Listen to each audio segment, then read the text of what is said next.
भगवान राम मंदिर के गर्भगृह की मंदिर आंदोलन की सुदीर्घ यात्रा का स्वर्णिम पड़ाव शुरू।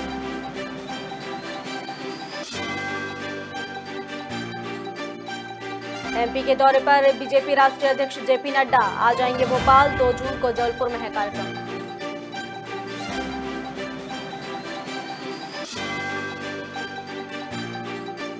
भोपाल के कांग्रेस मुख्यालय में राज्य स्तरीय सम्मेलन आज। कांग्रेस ने मिशन 2030 की तैयारी की तेज। पीसीसी चीफ कमलनाथ होंगे शामिल।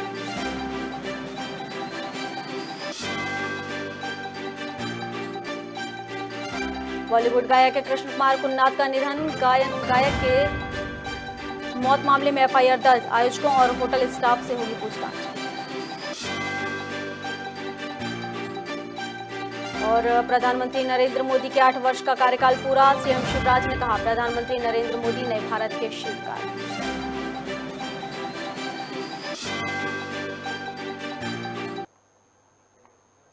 नमस्कार, खबर भारत देख रहे हैं आप। मैं हूं आपके साथ प्रियंका। चलिए बढ़ते हैं खबरों की ओर।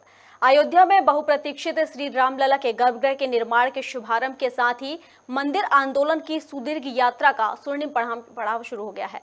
मुख्यमंत्री योगी आदित्यनाथ ने अभिजीत मुहूर्त मृगशिरा नक्षत्र व आनंद योग में गर्भगृह के लिए शिला पूजन अर्चन किया और पत्थर रखा।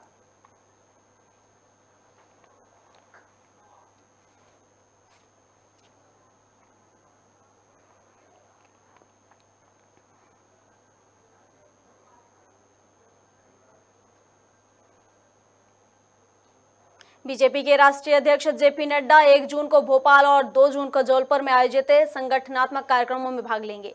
1 जून को भोपाल पहुंचेंगे और कार्यकर्ताओं द्वारा उनका भव्य स्वागत वहां पर किया जाएगा।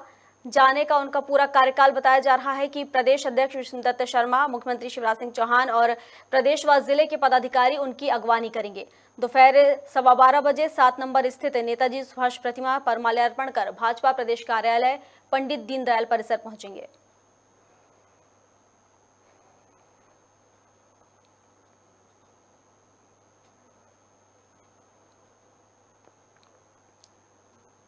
राजधानी भोपाल के कांग्रेस मुख्यालय में परिवहन प्रकोष्ठ का राज्य स्तरीय सम्मेलन होगा। बताया जा रहा है कि कांग्रेस ने मिशन 2030 की तैयारी तेज कर दी है। प्रकोष्ठ के सम्मेलन में पीसीसी चीफ कमलनाथ समेत कई नेता शामिल होंगे।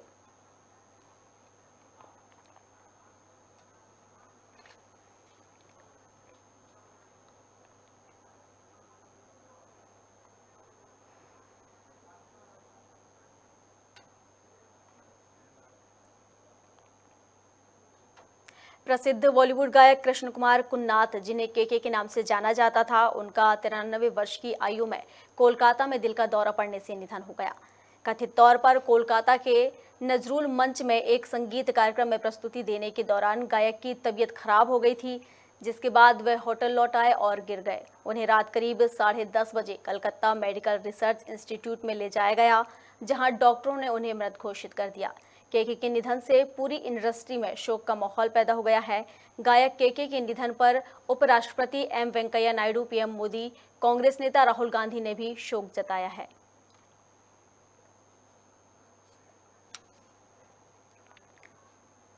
चलिए, और इस पर अधिक जानकारी के लिए हमारे साथ न्यूज एडिटर राजेंद्र कानूनगो हमारे साथ जुड़े हुए हैं। राजेंद्र जी, आज प्रसिद्ध बॉलीवुड जो गायक हैं कृष्ण कुमार कुन्नाथ, उनकी मौत हो गई है, उन्हें दिल का दौरा पड़ा है, काफी शोक का माहौल है जी। ये बॉलीवुड के मशहूर सिंगर थे कृष्ण कुमार कुन्नाथ, और बड़ा इनका दुखद निधन हुआ है। 53 वर्ष की इनकी आयु थी। अपने पीछे पत्नी और 2 बेटे ये छोड़ के गए हैं, और बॉलीवुड और इनके फैंस में बड़ी शोक की लहर इससे पैदा हो गई है। ये एक कंसर्ट में अपना कार्यक्रम देने के लिए आए थे कोलकाता में नजरुल मंच पे, और वहीं पर जो है इनकी प्रस्तुति के बाद इनको कुछ असुविधा महसूस हुई, तो ये अपने होटल गए। होटल जाने पर ये सीढ़ियों से गिर गए। इनको अस्पताल ले जाया गया कोलकाता में, वहीं पर नज़दीक में, और जहां पर डॉक्टरों ने चेक करने के बाद जो है वो देखा तो उन्होंने कहा कि ये अब नहीं रहे, और इससे पूरा जो है वो फिल्मी परिवार और इनके जो फैन हैं वो बड़े दुखी हो गए हैं। जिनके बड़े अच्छे गाने रहे, जिसमें एक गाना तूने मारी एंट्रियां, दिल में बजी घंटियां, ये गाना इनका काफी प्रसिद्ध हुआ था। और आखिरी में भी इन्होंने गाना जो गाया, रहे न रहे हम, याद आएंगे ये पल पल, ये गाना जो है वो इनका आखिरी गाना रहा जो इन्होंने मंच पे परफॉर्म किया। और कई लोगों ने इनको, फिल्मी दुनिया के भी कई हस्तियों ने श्रद्धांजलि अर्पित की है, निधन पे शोक व्यक्त किया है। राजनीतिक हस्तियों में भी और देश प्रदेश के लोगों ने भी, जिनमें प्राइम मिनिस्टर, उपराष्ट्रपति राहुल गांधी, प्रदेश के मुख्यमंत्री शिवराज सिंह चौहान, इन्होंने सबने दुखद निधन पर अपना शोक व्यक्त किया है और इनको श्रद्धांजलि अर्पित की है।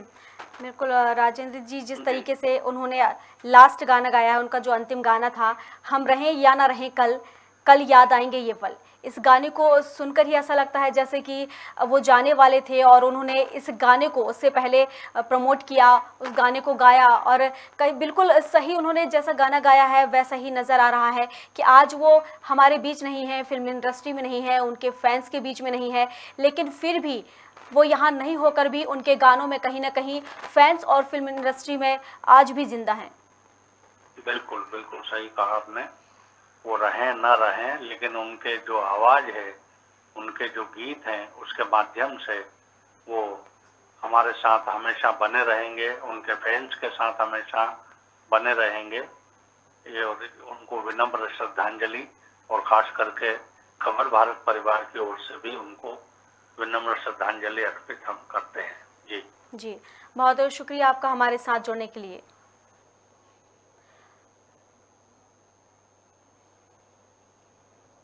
तो आपने देखा कि जिस तरीके से मशहूर गायक के कुन्नाथ का जो निधन हो गया है, उसके बाद फिल्म इंडस्ट्री से लेकर उनके फैंस से लेकर सब में खलबली मची हुई है। सब यही सोच रहे हैं कि आखिर कैसे आज अब वो हमारे बीच नहीं है, शोक का माहौल है, सभी उन्हें श्रद्धांजलि दे रहे हैं।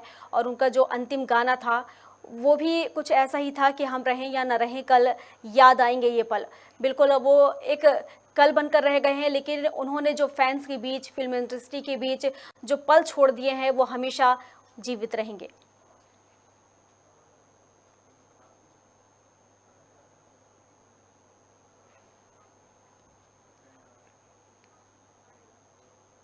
प्रधानमंत्री नरेंद्र मोदी के 8 वर्ष का कार्यकाल पूरा होने पर मुख्यमंत्री शिवराज सिंह चौहान ने कहा कि नरेंद्र मोदी नए भारत के शिल्पकार हैं। उन्होंने लोगों का जीवन बदला, राजनीति की संस्कृति बदली और देश का मान बढ़ाया है।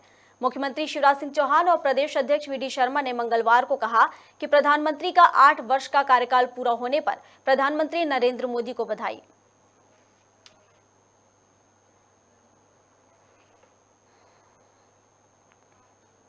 मध्य प्रदेश में 99 नगरपालिकाएं हैं। इनमें से 28 नगरपालिकाएं ओबीसी के लिए आरक्षित की गई हैं। मध्य प्रदेश के नगरीय निकायों में चुनावों के लिए नगरपालिका और नगर परिषद के अध्यक्ष पद का आरक्षण भोपाल के रविंद्र भवन के ऑडिटोरियम में किया गया। प्रदेश के 16 नगर निगमों के महापौर पद के लिए आरक्षण नहीं होगा। महापौर पद के लिए 2020 में कराई गई आरक्षण प्रक्रिया ही मान्य होगी।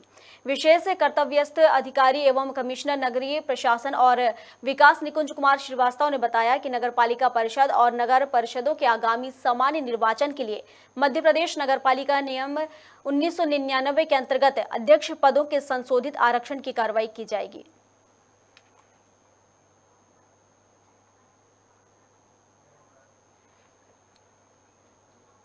बुधनी में नगर परिषद सभागार में गरीब कल्याण निधि के किसान कल्याण कार्यक्रम का आयोजन किया गया। वहीं इस कार्यक्रम में प्रधानमंत्री और मुख्यमंत्री का लाइव संबोधन हुआ, जिसमें नगर के जनप्रतिनिधि एवं अन्य लोग उपस्थित रहे। वहीं इस कार्यक्रम में सीएम शिवराज सिंह चौहान ने प्रधानमंत्री नरेंद्र मोदी का लाइव संबोधन सुना और किसानों के खाते में एक क्लिक से राशि अंतरित की। साथ ही सरकार द्वारा चलाई जा रही योजनाओं को विस्तार से बताया।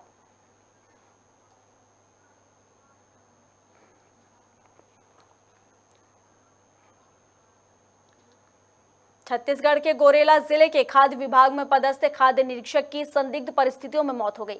जानकारी अनुसार वह किराए के घर में अचेत अवस्था में मिले, जिसकी सूचना मिलते ही आसपास के लोगों ने उन्हें तत्काल जिला अस्पताल में भर्ती कराया, जहां पर डॉक्टरों ने उन्हें मृत घोषित कर दिया। फिलहाल पुलिस ने जहरीला पदार्थ खाकर खुदकुशी करने की आशंका जताई है। आगे की जांच पुलिस कर रही है।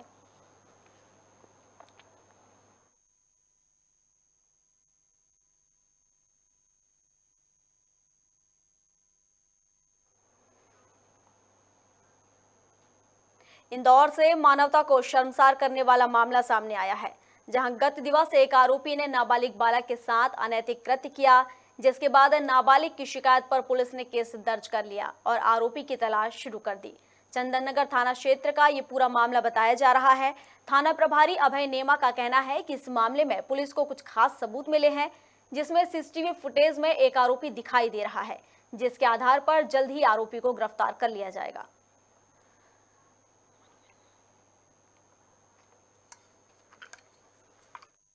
आपका कथित कृत्य का मामला सामने आया था, उसके कुछ फुटेज भी सामने आए। आपको क्या गिरफ्तारी हो पाई?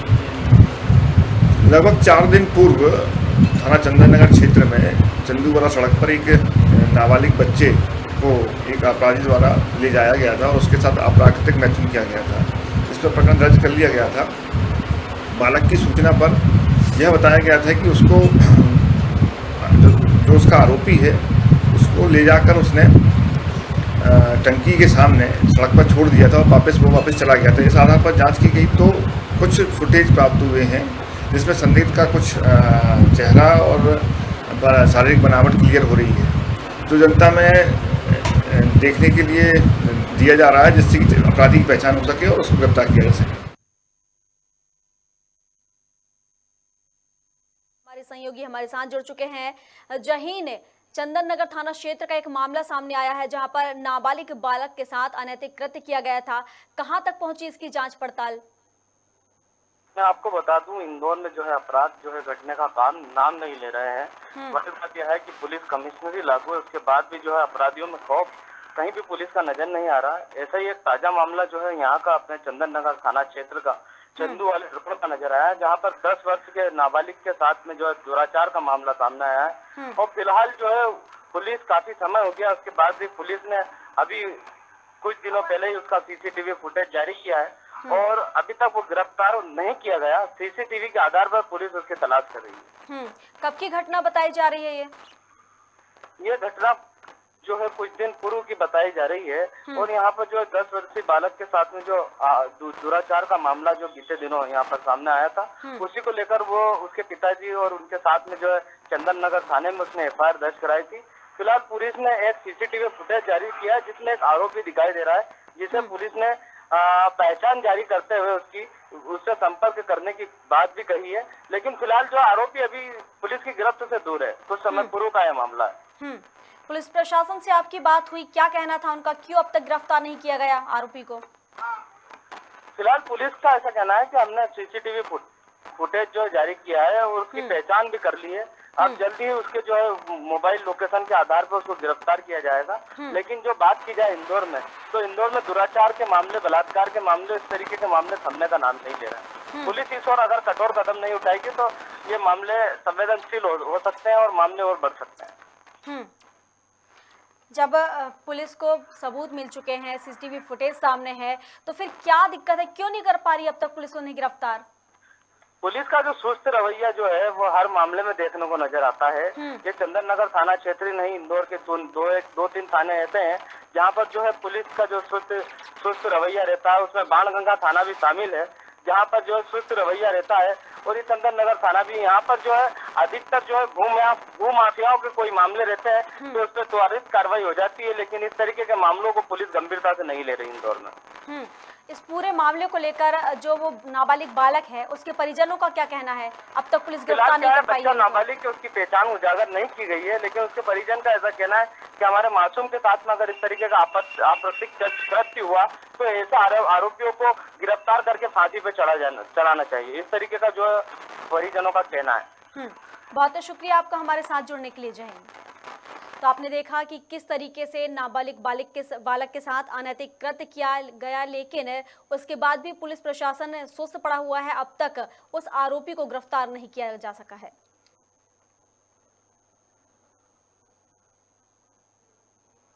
मुख्यमंत्री शिवराज सिंह चौहान एक दिन के दौरे पर इंदौर आए, जहां उन्होंने आंगनवाड़ी बच्चों के लिए ठेला चलाकर खिलौने और अन्य सामान इकट्ठा किया। साथ ही सीएम ने घोषणा की कुपोषण को एक जन आंदोलन बनाना है, जिसके लिए सरकार विभिन्न तरह के प्रयास कर रही है। वहीं समाज को जागरूक करने के लिए अभियान की शुरुआत की गई और व्यापारियों को धन्यवाद देते हुए कहा कि आने वाले दिनों में शहर में इस तरह के कई कार्यक्रम किए जाएंगे। पर मैं आंगनबाड़ी के बच्चों के लिए सामान इकट्ठा करने निकला। इंदौर की कृपालु जनता ने गाड़ियां भर भर के इतना सामान ले आए कि लेना हाथ ठेला में उसको संभव ही नहीं था। इसलिए हमने ये कहा कि गाड़ियों में ये सामान भरा रहे और उचित स्थान पर पहुंचा दिया जाए। कुपोषण को दूर करना है, उसमें सरकार कसर नहीं छोड़ेगी, लेकिन अकेली सरकार का काम नहीं है, समाज की भी ड्यूटी है। और इसलिए कुपोषण के खिलाफ जंग को मैं जन आंदोलन बनाना चाहता हूं, जनता का आंदोलन बनाना चाहता हूं। हमारे गांव के शहर के वो भाई बहन जो सक्षम है, कोई अनाज दे, कोई बर्तन दे, कोई कपड़े दे, कोई किताब दे, कोई दरी दे, कोई टेबल दे, कोई कुर्सी दे। अब कई लोगों ने तो यहाँ अलग अलग टीवी दे दिए, कूलर दे दिए, अलग अलग तरह के सामान दिए हैं। गांव में किसान अनाज दे रहे हैं। इन प्रयासों से बच्चों का कुपोषण दूर करने में जब समाज जुड़ेगा तो आंगनबाड़ी की चिंता भी करेगा। केवल आंगनबाड़ी की कार्यकर्ता नहीं, समाज मिलके आंगनबाड़ी के बच्चों को ठीक से आहार और बाकी सामान की व्यवस्था हो जाए और आंगनबाड़ी शिक्षा का, स्वास्थ्य का और संस्कारों का केंद्र बन जाए। ये अभियान जन आंदोलन बन जाएगा और हम कुपोषण के खिलाफ जंग जीतेंगे। इंदौर की जनता का मैं आभारी हूँ। केवल 800 मीटर में चल पाया क्योंकि अभी गौरव दिवस में जाना है और लोगों ने सामान का ढेर लगा दिया। मैं बहुत बहुत आभार प्रकट करता हूं। केंद्रीय उड्डयन मंत्री ज्योतिरादित्य सिंधिया का आज विभिन्न कार्यक्रमों को लेकर जबलपुर आगमन हुआ। वहीं कार्यक्रम में केंद्रीय मंत्री सिंधिया ने डुमना एयरपोर्ट में 72 सीटर फ्लाइट्स का शुभारंभ भी किया। साथ ही एयरपोर्ट के विस्तारीकरण की समीक्षा करते हुए कहा कि कोविड-19 के पहले 14.5 करोड़ हवाई यात्री थे, लेकिन 2028 तक ये संख्या बढ़कर 40 करोड़ हो जाएगी, जिसके लिए लगातार कनेक्टिविटी का कार्य तेजी से चल रहा है। और कहा कि इसलिए विश्व का सबसे बड़ा एयरपोर्ट दिल्ली में बनने जा रहा है, जिसकी कैपेसिटी 10 करोड़ से ज्यादा की होगी।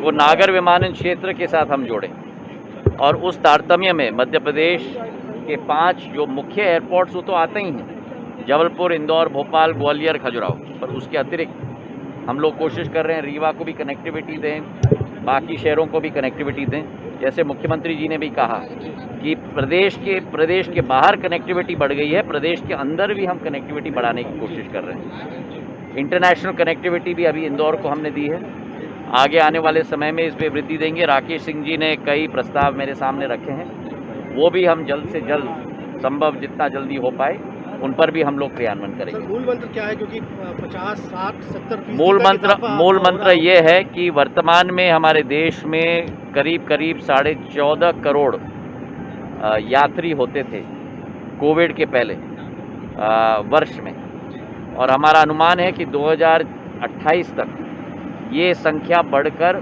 40 करोड़ तक पहुंच जाएगी। तो ये पोटेंशियल है। दिल्ली से कांग्रेस हाईकमान द्वारा छत्तीसगढ़ की 2 राज्यसभा सीटों पर 2 बाहरियों राजीव शुक्ला और रंजीत रंजन को प्रत्याशी बनाया गया है, जिसके विरोध में जनता कांग्रेस छत्तीसगढ़ ने पूर्व विधायक एवं कैबिनेट मंत्री डॉक्टर हरिदास भारद्वाज को राज्यसभा के लिए अपना प्रत्याशी बनाया है। जनता कांग्रेस के तीनों विधायकों रेणु जोशी, धर्मजीत सिंह और प्रमोद शर्मा की उपस्थिति में छत्तीसगढ़ विधानसभा पहुंचकर उन्होंने अपना नामांकन दाखिल किया। जनता कांग्रेस ने इसे दिल्ली के हाईकमान बनाम छत्तीसगढ़ वासियों के मान की नैतिक लड़ाई बताया।